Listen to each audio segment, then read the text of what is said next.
Здравоохранение в 2020 году в Башкортостане, впрочем, как в целом и по всей стране, стало темой номер один и оказалось в зоне пристального внимания властей. Коронавирус расставил свои акценты. Многие проекты приостановили, но некоторые из них, несмотря на сложности в экономике, все же продолжили или завершили. Один из них – роддом в Белебее. В Белебее Ради Хабиров, тогда еще временно исполняющий обязанности главы Башкортостана, отправился во время одной из самых первых его поездок. Было это осенью 2018 года. Тогда в программу попал и Белебеевский роддом. К тому времени здание этого медучреждения ремонтировали несколько лет, по частям. И, как оказалось впоследствии, некачественно. Здравствуйте. Здравствуйте. Что, марафон вам откроем, построим, посмотрите. Будем надеяться. Я уже так говорила родственникам, если говорю, роддом откроется, пойдем за третьим. А так нет. Гулять ездили? Да, площадок полно, много вообще, да. По городу везде площадки есть. Первый транш пошел в участке. Это вот как ремонт, не реконструкция. И обрезали и плановый, и, как называется, и экстренный. То есть экстренно, тут плановый. Ходите нормальных подрядчиков. Слышал. Там каждый месяц дорого. И чтобы нормально все это было, мне кажется, тут такие вещи тоже и в 2 смены, там, я не знаю, там чуть ли не круглосуточно можно делать, работать и такое. Территория хорошая какая у вас, вот я вижу, и гулять можно. И вы сразу об благоустройстве думаете, чтобы они выходили, гуляли, и была возможность. Вот так. Хорошо.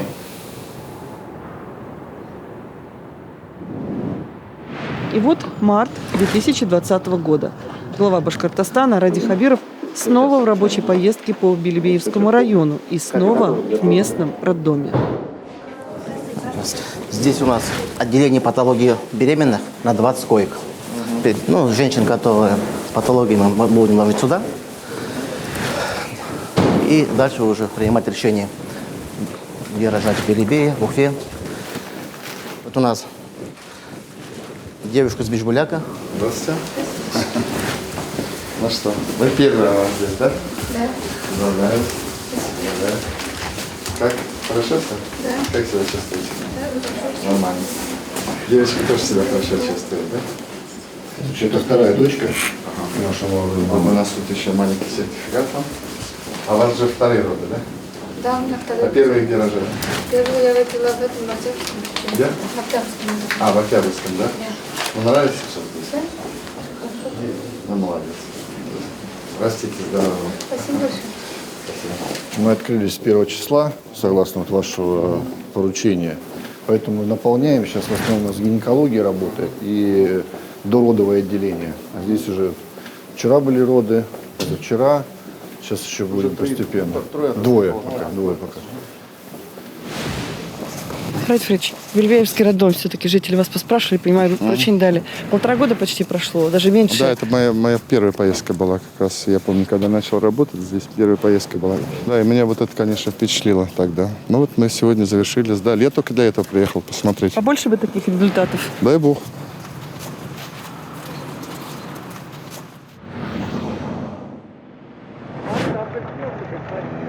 В 2020 году в Республике Башкортостан установили 117 модульных фельдшерско-акушерских пунктов, 3 врачебные амбулатории. Реконструировали и отремонтировали 110 медицинских учреждений. Глава Башкортостана Ради Хабиров во многих ФАПах за этот год побывал лично. Пообщался с фельдшерами, некоторые из ФАПов открыл.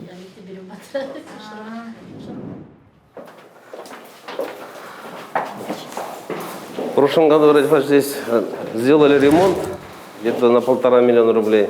Частично поменяли, получается, оконные рамы поменяли. Где-то 3 окна на первом этаже осталось незамененным. Полы, значит, линолеум, двери поменяли. По противопожарной безопасности отработали в прошлом году. Значит, привезли сюда Забелина, Максим Васильевич был здесь уже тоже, помог. Значит, 3 скорой помощи дал району. 3 скорой помощи дал машины, да. Мы с района еще одну машину дали, Газальникс дали тоже. Они сейчас ездят, да, здесь. Закреплен сайт ББ, отдельные скорые машины есть уже. Это я с некоторыми главами субъектов там на совещаниях встречаемся, разговариваем. Они там, ну, кто-то говорит, забот много. 200 ФАПов у меня на территории. Я говорю, знаешь, сколько у меня ФАПов? 2400. Вот я говорю, где забота?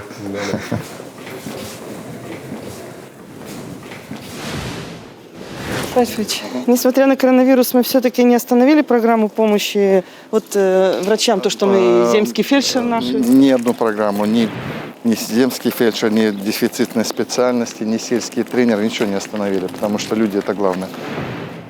Имеется вот такой вот акушерский кабинет. С диспансеризацией выезжаем на места. То есть акушер-гинекологи, акушерки забрать мазков. То есть цитология – это профилактика, значит. Сколько всего ФАПов? 63 ФАПа. Вот 4 у нас, 2 модульных в 2019 году, 2 типовых в 2020 году мы завершили. Помимо него еще 20.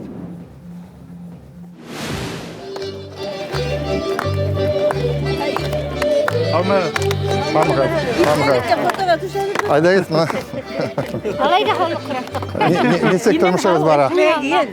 Biz kıvanamız sizge. Рахмет. Нендей жұмышлар, проблемалар бар енді? Шол газ енді ма? Газ. Өзіңіз біз аңлап тұрағыз. Хақлы екенін. Газ? Рахмет. Ну, ФАП бар енді. Мында табиблар бар. Дарулар бар ма, жоқ ма мында? Дару yok. Дару жоқ ма? Дару келіп атылған. Не yok. Сертификаты yok değil. Нендей? Пока мындың ма? Бұл ФАПтың сертификаты, лицензия алынмаған на лекарственный. Оқасам болау. Мы сейчас обучаем, у нас попарно, вот следующие, значит, до первый квартал следующего года будем лицензироваться здесь на продажу лекарств. Одна просьба. Ничего не надо, у меня все хорошо, можно селфи? Спасибо большое. ГТОшники наши. Фотограф түшейік ме, Машар? Бар ма?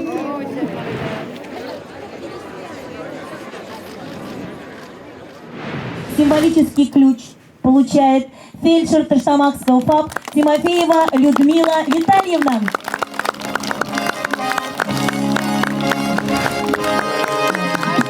Большое спасибо. Я очень рада. Спасибо вам Мы разделяем большое. ваше удовольствие. Уважаемые гости, приглашаем вас в новое здание фельдшерско-акушерского пункта. Ну, в принципе, все это. Ну, все, это уже рабочие, вы уже начали работать. А сами вот здесь живете, вам недалеко идти, да? Недалеко, да. Если что, кто-то прибежал ночью, постучал, да. В любое время. Ага. Никогда не отказываю. Ну, вот село, оно так и живет, да, получается, вот за счет вас. Население я люблю. Работу тоже очень люблю. Буду еще работать. Здоровье позволит, буду работать. Вот я говорю, я сам радуюсь, что вот такие хорошие крепкие здания появляются. Это лет на 50 вот оно будет работать. У вас в районе, получается, мы 5 штук, да? Да. Вы успеваете вот 3 этих... До Нового года. До Нового года успеваете, да? Конец ноября. Конец ноября. У нас всего 41 ФАПов. Ну вот это вот за республиканские деньги, это вот наше правительство выделило. Так что... Мимо людей интересных не проходите? Нет, конечно, это люди, которые, соль земли, вот эти люди, и на них все и держится. Пап, понравился? Очень понравился, крепкие, надежные, хорошие, видите, чистенькая, школа здесь хорошая. Все, есть все. Они здесь еще что-нибудь сделают. Спасибо.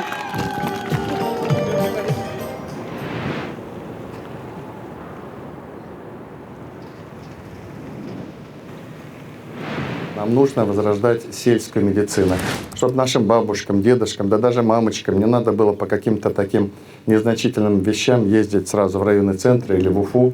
Поэтому вот большая радость. Я сегодня хочу сказать особые слова благодарности фельдшерам, вот сельским фельдшерам. Это особые люди, которые, по сути, наверное, определяют здоровье нашей нации, здоровье вот башкортостанцев. Долгие годы работают. Вот и в стужу, и в холод, и в дождь. Они всегда рядом с жителями. И жители и днем, и ночью могут к ним постучаться, скажут, вот такая беда, помогите. Поэтому низкий вам поклон сегодня нашим дорогим врачам. Ну, комфортнее вам здесь? Ну, конечно. Конечно, лучше, старое да? здание было, деревянное у нас Деревянное, было, да. деревянное старое здание. Зимой холодно, крыша протекать начала. Но вот здесь вот технологии, там полы греются, получается, от полов. Здесь тепло, светло, все, мебель новая. Работайте, работайте. Спасибо вам большое. И Вам спасибо. ФАПы, которые мы сегодня открыли вот в 2 деревнях в Аргантинском районе, ведь у нас большая программа по республике всей. Да, но мы же называем ее, может, громко кому-то покажется, возрождение сельской медицины, но лично я ровно этим занимаюсь. Это сперва нужна материальную базу, конечно. Потом нам предстоит более сложная, наверное, задача. Это напитать наше село врачебными фельдшерскими кадрами, поднять их квалификацию в достаточном количестве лекарств. То есть мы решаем пока такую довольно тривиальную задачу, построить здание вот такое и так далее. Это проще. Саму систему наладить, которой мы все-таки не уделяли в свое время внимания, вот мы должны ее настроить. Вот пока так. Пока вот мы ездим по районам, строим. Вот в этом году, я сказал, 108 ФАПов мы строим. Хотя вот план у нас до 2024 года, свой указ до 2024 года я выполняю пока. Каждый год 100. Вот. Но мы сейчас все дальше и дальше изучаем состояние ФАПов оставшихся, и у нас все больше цифры увеличиваются, которые надо менять. Так, вот до 2024 года это еще 400, да?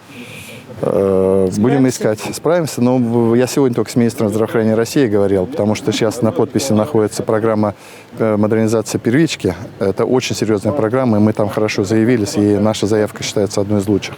Надеемся, вот и федеральные деньги подойдут.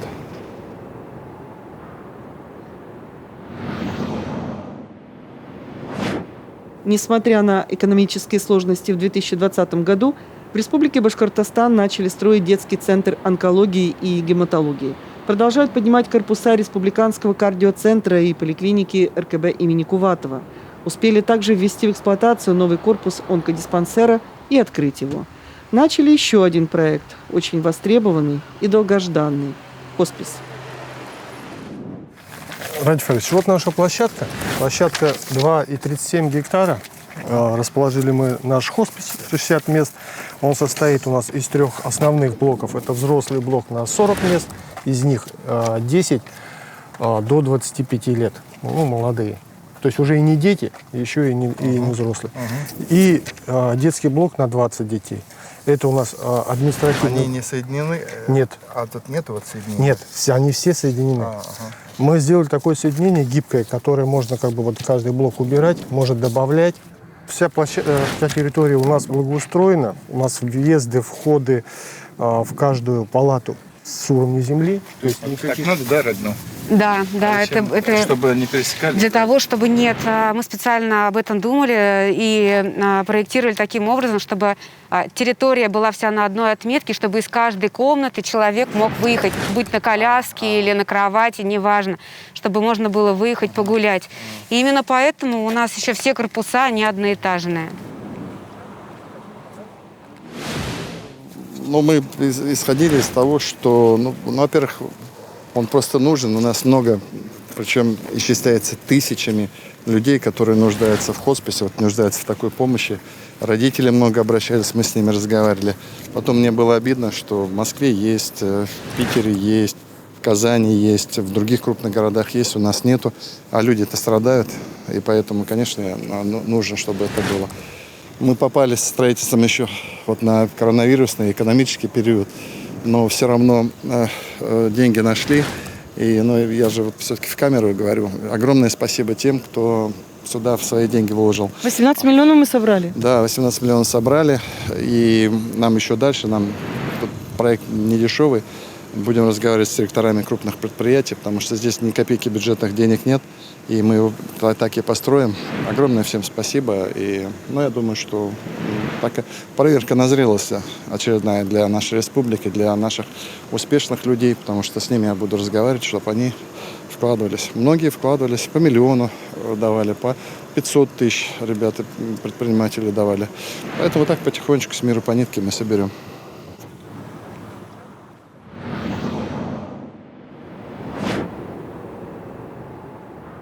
5-я, 8-я, 18-я, 22-я больницы города Уфы и многие другие по республике.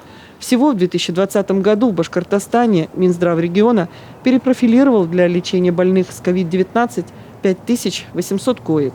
К ним подвели кислород и оснастили необходимым оборудованием. Глава Башкортостана Ради Хабиров в году ушедшем много внимания уделил медицине и на многих объектах побывал. Один из них – городская клиническая больница Демского района города Уфы.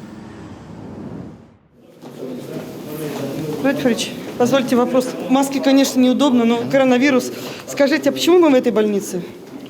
Мы выбирали лечебное учреждение, которое можно быстро профилировать, и географическое положение. Нам вокруг Уфы нужно было несколько, поэтому Демское мы взяли. Тут и персонал довольно рабочий, поэтому и нам удобно было все быстро профилировать, сделать целый комплекс, включая даже жилые помещения для врачей. Вот из этих соображений. У нас пока 7 заболевших. Мы, если необходимо, готовы к другим цифрам. Ну, у нас 8 заболевших, 1 выздоровевший. Вот, ну, мы готовы, мы ждем, и, вернее, мы не ждем, здравствуйте, мы работаем, посмотрим. Вот это мы попали в бывший оперблок, который мы переоборудовали. Он оперблок с реанимацией был совмещен. И мы операционные залы, так как там есть все условия по кислороду, мы их тоже взяли и переоборудовали под так называемые палаты. Увеличили коечный фонд? Вот ИВЛ. Это аппарат, да. ИВЛ, да. Это наркозно-дыхательный аппарат, который можно использоваться и как аппаратом ИВЛ. Поэтому здесь у нас все есть. Так-то операционно здесь базовая. Это просто мы находились... Просто делаете палаты, да? Да, сделали. Поэтому здесь еще возможность при случае мы еще одну разместим койку, если потребуется. Заведующие все в курсе, прошли необходимое обучение на нашем федеральном модуле, что нас требует. Покажем дальше. Шансы потребуются большие, поэтому надо ИВЛ еще. Сейчас Ростех предлагает еще ИВЛ. Давайте еще добавим, да? Давайте еще туда. Федорович, а куда мы сейчас едем дальше? Мы сейчас едем смотреть на площадку строительства новой инфекционной больницы. Вот. На случай, если этих не хватит? На случай, если этих не хватит. Мы на самые плохие сценарии рассчитываем. Спасибо.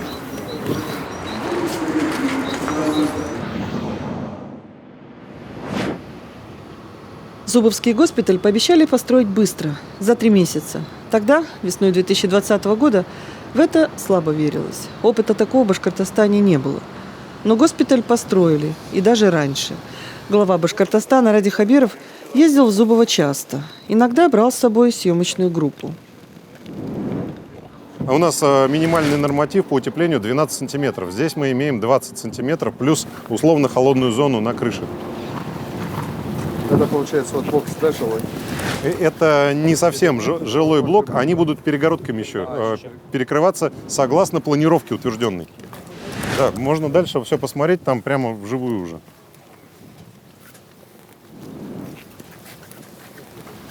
Ну и круглосуточно работать? Однозначно круглосуточная работа, 24 часа.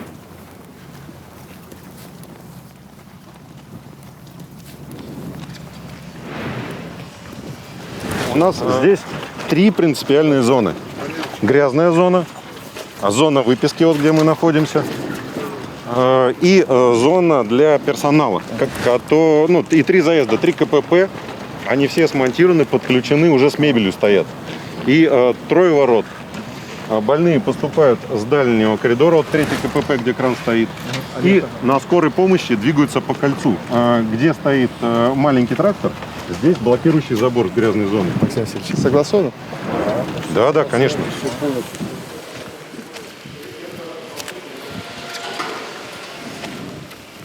Участок нужно было бы и ходить. И получается, мы ее свернули вот так, да? И когда мы ее свернули, у нас это стало напоминать наш символ курай, башкирский цветок. Получается, сейчас это вот сверху очень похоже на наш башкирский курай. Но начиналось не с этого. Мы просто искали пути, которые бы нам уменьшили длину этого участка. Это нужно было сделать быстро, поскольку проект с реализацией в 2 года был бы, конечно же, в этих условиях неприемлем.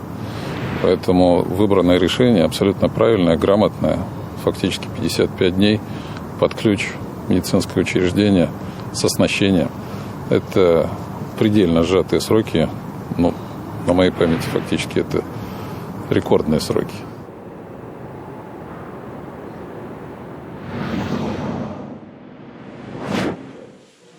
Госпиталь в Зубово открыли, и Башкортостан продолжил борьбу с коронавирусом. 470 коек заполнили быстро.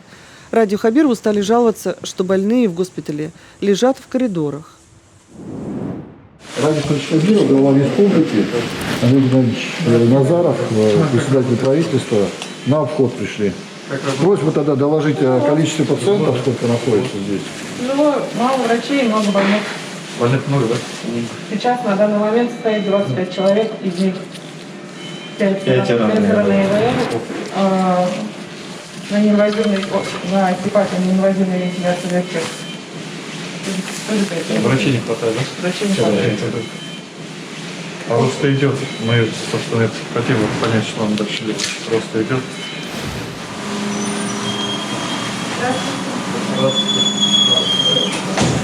Доложите пациентам.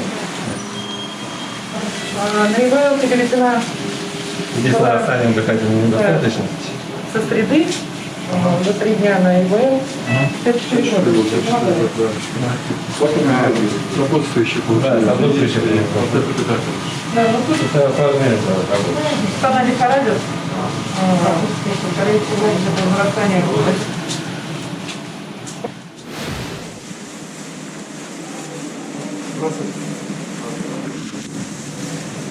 Аппарат соединения находится на полную мощность, очень кстати, то есть мы по всем рекомендациям Министерства здравоохранения, стандартам, полностью клиника всегда имеет возможность провести КТ, сколько вы уже сделали компьютерных снимочек? На сегодняшний день? На сегодняшний день 38. 38, то есть каждый день несколько десятков вы делаете? Но вообще уже вот это.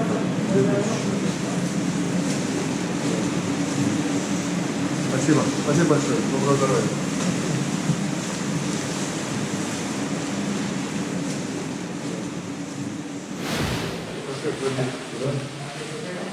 Владимир, почему мы здесь, в красной зоне?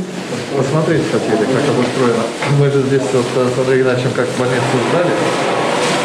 Мы были здесь, когда завершили строительство работы. И хотели понять правильность нашего решения и правильность самого проекта. Потому что, ну, во-первых, к нам уже 6 субъектов обратилось, и в 2 субъектов начало строительство. Вот, хотели понять, насколько врачам комфортно, людям и какие технологические ошибки есть.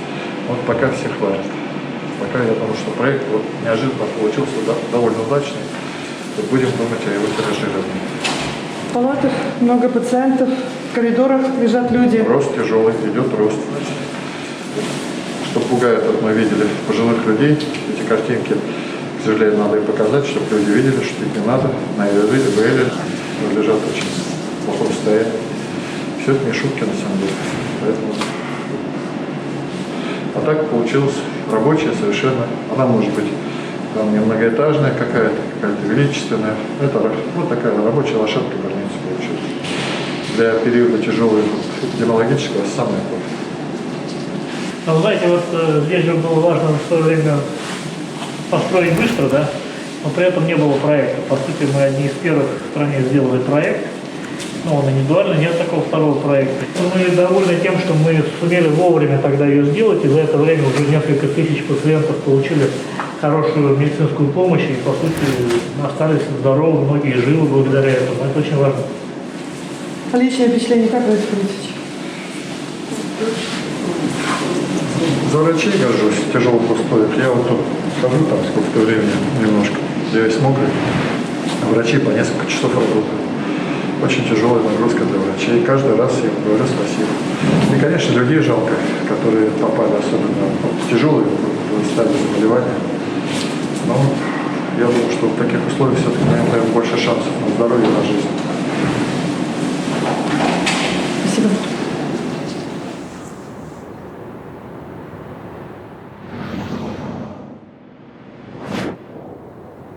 Госпиталь в Зубово прочно укоренился в системе здравоохранения Башкортостана.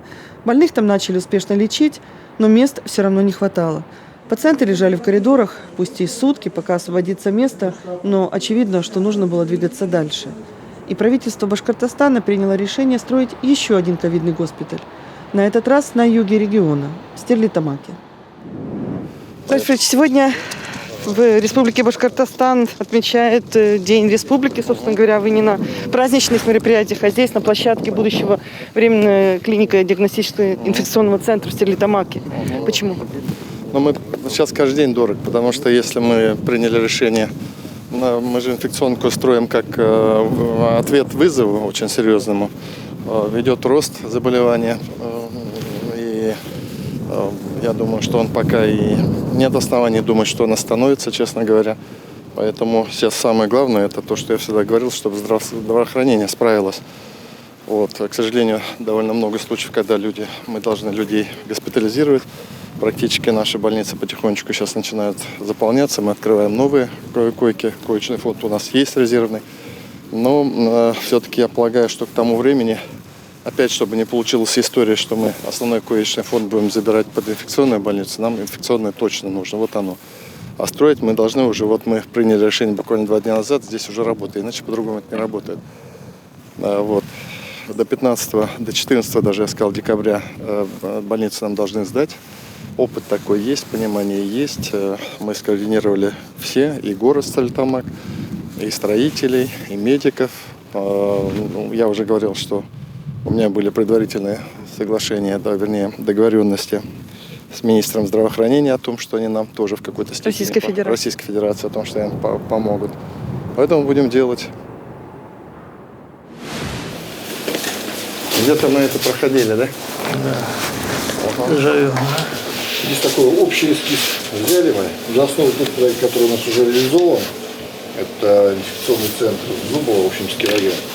Единственное, что с учетом эксплуатации, с учетом пожеланий врачей и с учетом большей перспективы дальнейшей эксплуатации объекта, решили добавить помещение для принятия родов и оказания медицинской помощи пациентам, находящихся в беременности, хирургический блок и сделать приемно-диагностическое отделение для полноценной правильной диагностики и функционирования. И по рекомендации Министерства здравоохранения, чтобы была помощь оказалась комплексная как взрослому, так и детскому населению. Это, например, реанимация для наших новорожденных. 3 рабочих места. Данный бокс предназначен по неонкологическому профилю. Здесь на данный момент находятся 3 кювезы, которые необходимы для пациентов, для новорожденных пациентов с низкой и с экстремальным. То есть больная женщина с инфекцией, да?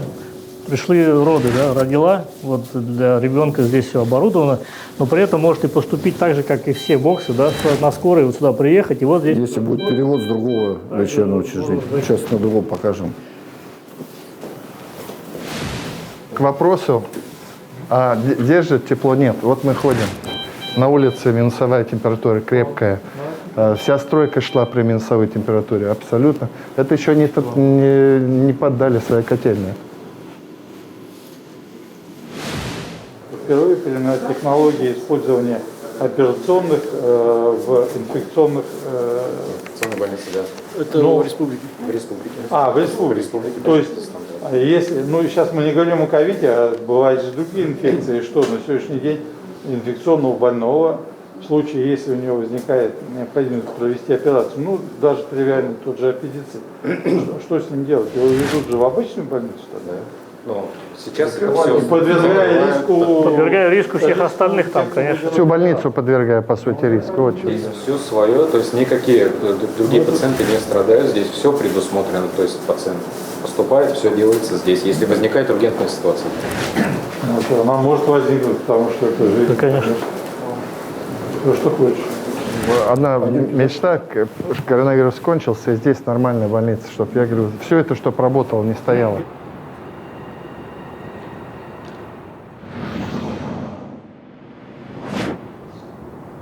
Сдали и госпиталь в Стерлитамаке. Теперь жителей этого города и других населенных пунктов, расположенных поблизости, не отправляют в Уфу, а лечат, можно сказать, почти дома и в очень достойных условиях.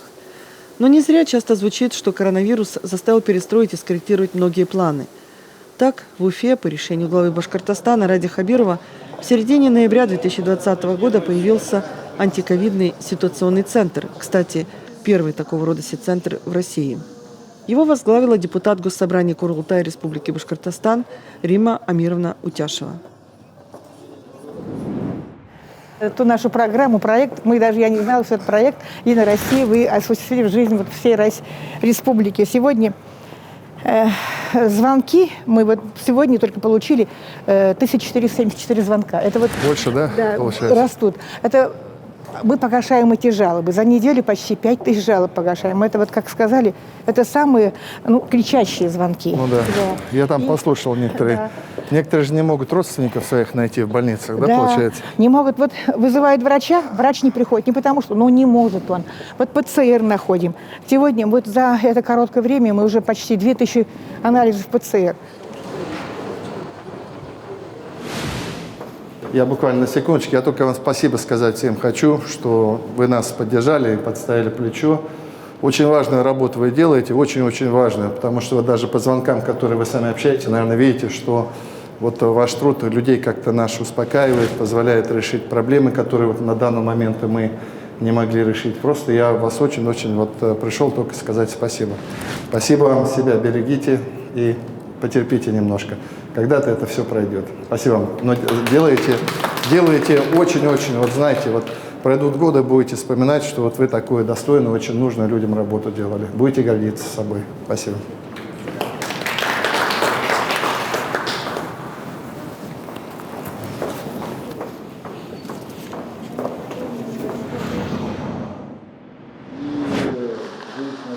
Есть такие объекты, которые годами ремонтируют, и конца краю этому не видать.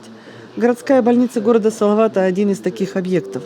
Работы там начали еще в 1989 году, но затем все заморозили. В 2014 году стройку возобновили, и уже в 2020 постепенно, с проблемами и остановками, больница почти готова принимать пациентов.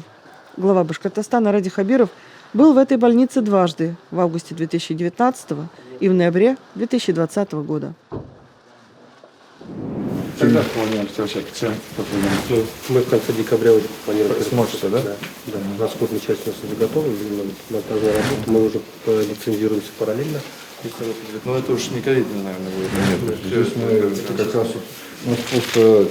Здесь получается, что у нас терапевтическая, потом сосудистая, да? Неврология. Неврология. Из тяжелой техники, получается, рентгенальная здесь только есть. Здесь еще ангиограф. И сейчас я хочу показать, в следующем году здесь будет установлен компьютерный томограф. И заодно покажем масштаб действия, которое было здание сделано. То есть специально здесь будет технологичное окно, чтобы потом КТ занести, а само здание полностью укрепили вот в такой формате, полностью сшили, сделали. Да. Здесь сейчас строители более... Все здание укрепили, ввели в обойму, снимали стяжку здесь, которая была до 40 см. Почему так? Повышение технологий было, да, или что? Здесь по новому проекту мы же, получается, снесли все перегородки и разгружали здание. Соответственно, чтобы оно его не повело, мы его должны были сначала полностью скрепить. И потом поэтапно мы его нагружали опять всеми перегородками, всеми коммуникациями. Здесь порядка 150 плит было сломано по всем этажам. 150 плит мы их ломали, усиливали полы, делали, закладные под вентиляцию, под все оборудование. Мы здесь заменили полностью вентиляционное оборудование, вода, канализация, отопление. В существующих стенах восстановили полностью здание.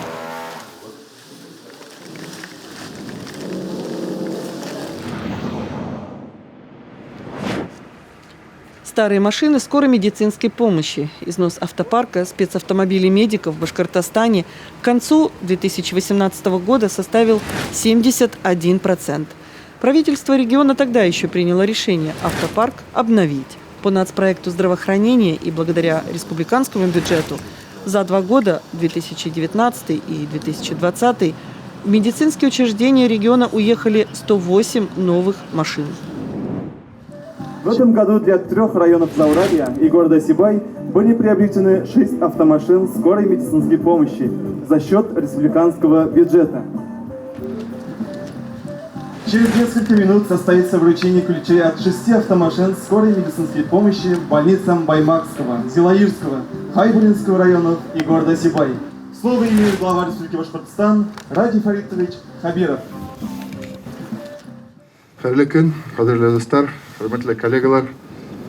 Добрый день, дорогие друзья, уважаемые коллеги.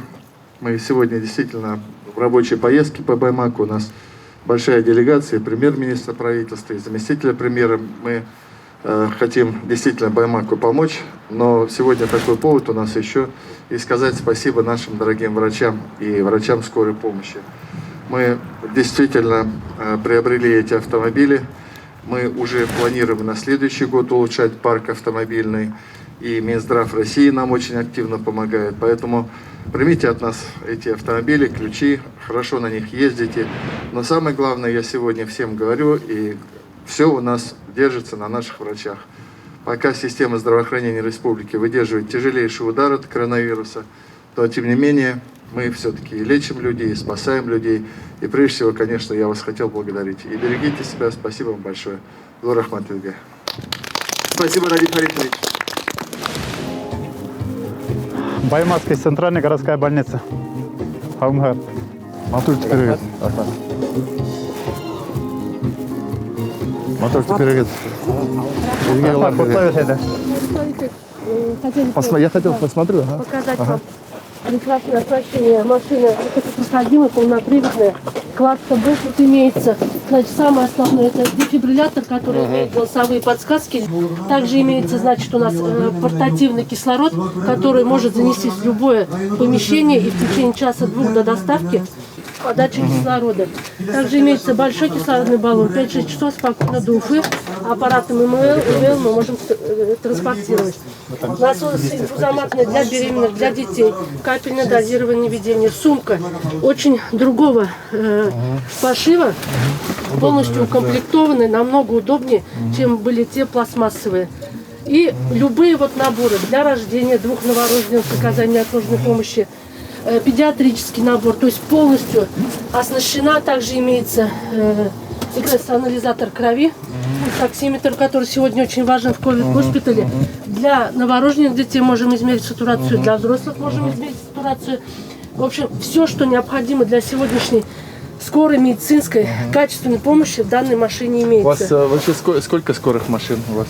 Так, у нас на 8 бригад сегодня, значит, вот с этими машинами это будет 16 машин.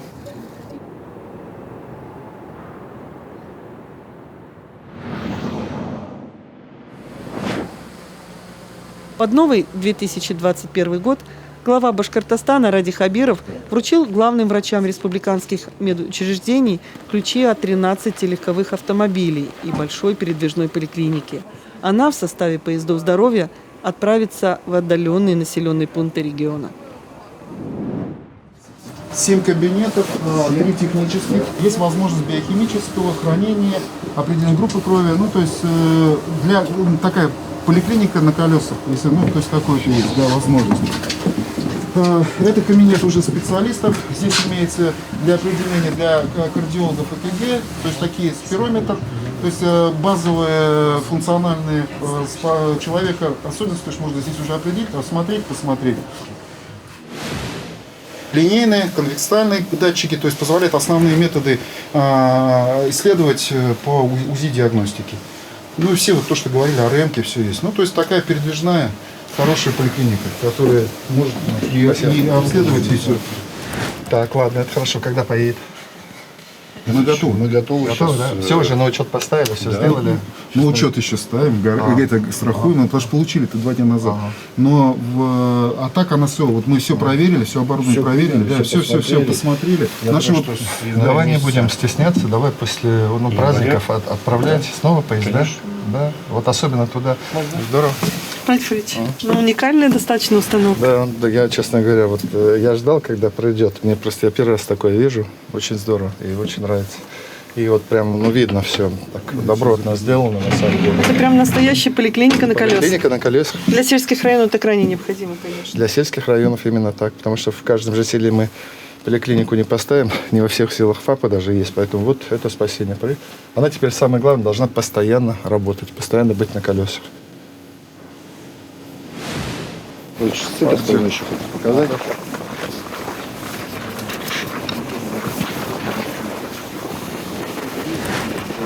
С заботой, республики и все прочее. Вот Обучение здесь получается, да? То есть может самостоятельно работать? Оно может и автономно работать, да, в поле, как говорится. Но слава богу, что это в поле, если, не дай бог, какое-то ЧП, да, когда нам придется в поле что-то отсекать, да, что-то палаточный городок. А так подъезжает к селу, к сельсовету там или к центру села, к усадьбе. Соответственно, подключается электричество, готовится ровная площадка. И чтобы главы сельских поселений должны организовать подвоз по очереди с других деревень, обеспечить размещение врачей, организацию их питания и так далее. Ну, то есть вот тут это такая, требует определенных организационных усилий. Можно вопрос? А есть у нас подобные в республике? Это первое. Это первое, но у нас вот мы купили стоматологические передвижные, они сейчас ездят у нас по республике, да? Но вот мы сейчас обсуждаем, посмотрим по бюджету, на следующий год тяжеловато, но нам еще одна вот такая точно нужна. Слово имеет глава Республики Башкортостан Ради Фаритович Хабиров. Рахмет. Добрый день, уважаемые коллеги, дорогие друзья. Я вот сегодня хотел сказать и публично говорю огромное спасибо президенту нашей страны и правительству. Мы за этот только год получили с федерального бюджета на поддержку здравоохранения более 100 миллиардов рублей. Это пошло на выплаты, на лечение ковидных больных, на покупку оборудования и так далее и тому подобное. Поэтому мы здесь в этой борьбе не одни, мы должны все это понимать. Вся страна борется. Сегодня у нас действительно приятная такая миссия. Мы вручаем вам ключи от автомобилей. Самое главное, вот я каждый повод встретиться с медиками посвящаю только одному. Сказать вам спасибо. Передать вам низкий поклон от жителей нашей республики за ваш труд, за вашу самоотверженность, за то, что мы с вами вместе выстояли этот необычайно тяжелый для всех 2020 год. При этом я спокойно, уверенно смотрю в будущее, и даже несмотря, что нас впереди, скорее всего, ждут еще испытания, мы с вами вместе этот тяжелый путь пройдем и сохраним жизни наших жителей, сохраним их здоровье. А вам всем, самое главное, в эти предновогодние дни хотел пожелать самим крепкого здоровья, чтобы была возможность у вас и своих детей, родных, близких увидеть, и сами, чтобы вы не болели. Спасибо.